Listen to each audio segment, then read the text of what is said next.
You ask Tiger to solve. This deals with linear equations with one unknown. The final result is x equals 7. Let's solve it step by step.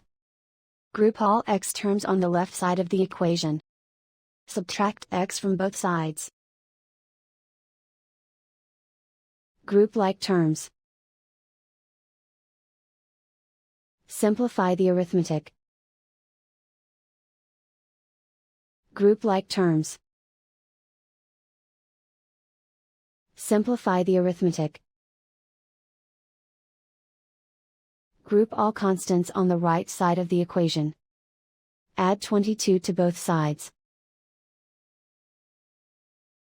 Simplify the arithmetic.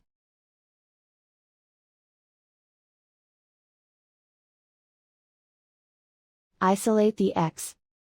Divide both sides by 6. Simplify the fraction. Find the greatest common factor of the numerator and denominator. Factor out and cancel the greatest common factor. And so the final result is x equals 7.